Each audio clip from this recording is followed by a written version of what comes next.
The timeless tomato code that still works. 100-year-old growing secrets every gardener needs to know. Have you ever bitten into an heirloom tomato and instantly tasted the difference? Juicy, rich, and packed with flavor? It's not just nostalgia talking. The best tomatoes still come from time-honored methods handed down through generations. At Soil and Crop Central, we're bringing those 100-year-old tomato growing tips back to life because they don't just work. They outperform many modern methods. These are the secrets that built entire family gardens long before synthetic fertilizers and mass-produced seedlings. Whether you're just starting or looking to take your tomato harvest to a new level, this guide is your personal roadmap to growing flavorful, healthy tomatoes, just like the old masters. Why the old ways still work wonders. In the early 1900s, gardening was driven by necessity and resourcefulness. There were no chemical shortcuts or digital soil meters. Gardeners relied on their senses, seasonal rhythms, and natural materials. These weren't just survival tactics, they were deeply sustainable practices that yielded incredible results. The focus was on harmony with the land, not control over it. Today, as more gardeners shift toward sustainable, regenerative growing, these century-old methods are more relevant than ever. The forgotten power of companion planting. One of the most effective techniques used by tomato growers 100 years ago was companion planting. By observing how plants interact with one another, gardeners learned to use natural plant relationships to their advantage. Tomatoes planted near basil benefited from the herb's strong aroma, which naturally deters aphids and hornworms. Garlic and onions, when grown close by, reduced the spread of fungal diseases and discouraged spider mites. Marigolds were planted not just for their beauty, but for their ability to repel nematodes and harmful insects. These natural partnerships reduced pest populations without any synthetic sprays. They also improved biodiversity and created a healthier garden ecosystem. Companion planting wasn't just good folklore, it was science in motion, guided by generations of experience. Early gardeners didn't have the luxury of running to the store for bags of fertilizer. Their solution was compost, rich, organic material that fed the soil with nutrients and life. Compost wasn't just a side project, honestly, it was central to the garden's success. Farmers would collect kitchen scraps, manure, leaves, and straw, layering them carefully and allowing them to decompose into a dark, crumbly soil amendment. For modern gardeners looking to replicate this, the goal should be to work compost deep into your garden bed before planting. Your ideal mix is about 1/3 compost, with the remaining soil made up of high-quality loam and aged manure. And for those looking to boost their plants throughout the season, compost tea is the go-to tonic of the past and present. To make it, you just combine 2 pounds of well-aged compost with 5 gallons of water. Let it steep for 3 to 5 days, stirring daily to oxygenate the brew. Once it's ready, strain it and pour it at the base of your tomato plants. This living brew feeds beneficial soil microbes and delivers nutrients directly to the roots, resulting in vigorous plants with strong immune systems.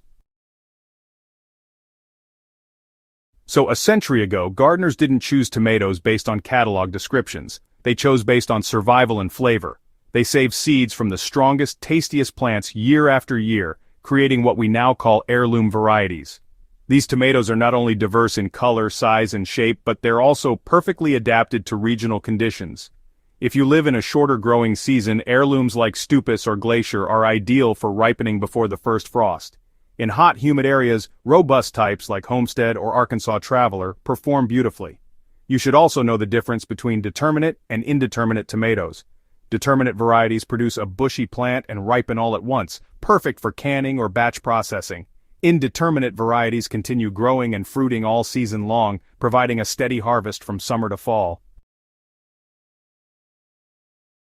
Back then, letting a tomato plant sprawl on the ground was considered wasteful. It led to rot, pest problems, and disease. That's why traditional gardeners always staked or trellised their tomato plants early in the season. Wooden stakes, woven cages, and twine were the tools of the trade. As the tomato vines grew, they were gently tied to their supports using strips of cloth or jute. Pruning was also a regular part of tomato care. Lower leaves, especially those near the soil, were removed to increase airflow and reduce the risk of fungal diseases.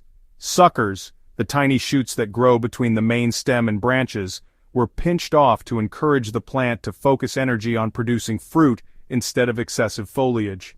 This approach resulted in taller, stronger plants with higher yields and fewer disease issues, and the practice still works just as well today.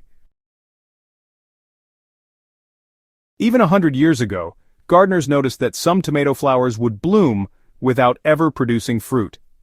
While nature usually takes care of pollination, early growers learned how to give it a helping hand, especially on cloudy days or when bees were scarce. The method was simple.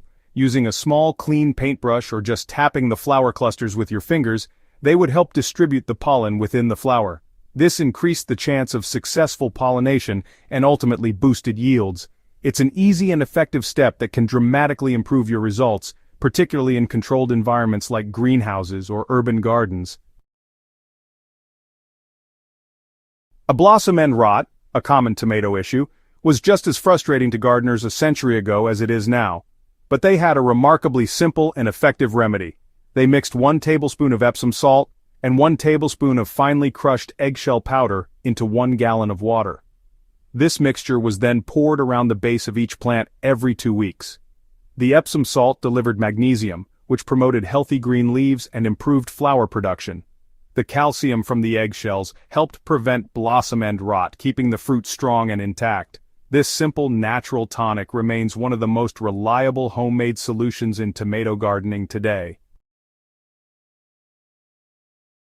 What sets these century-old tips apart is their natural sustainability. These practices weren't just about growing food, they were about growing better soil, healthier plants, and more self-reliant gardens. They required fewer inputs, created less waste, and built long-term fertility in the garden bed. They also encouraged observation, patience, and a deeper connection to the garden itself. These techniques invite you to slow down, pay attention, and work with the land, not just on it. That's why they're so enduring. They're not just methods, they're a mindset, a way of gardening that values stewardship over speed, health over quantity, and resilience over convenience. When you follow these traditional methods, the difference is clear. Your plants are stronger, your fruit is fuller, and the taste, rich, complex, and unmistakably real. There's no comparison between a tomato grown with time-tested methods and one pumped full of chemicals. You can taste the health of the soil, you can feel the care in every bite, and best of all, you'll be growing in a way that's better for the environment, your family, and your future. If you found this guide helpful, don't let these powerful tips stay hidden. Subscribe to Soil and Crop Central and turn on notifications so you never miss a classic gardening strategy that still works today. Share this with a friend who's just getting started, or with that neighbor who wonders why your tomatoes taste so much better. Drop your favorite family tomato growing trick in the comments. We want to hear what's worked in your garden and how you're keeping these traditions alive. Let's grow better, together, and remember, sometimes the best way forward is to look back.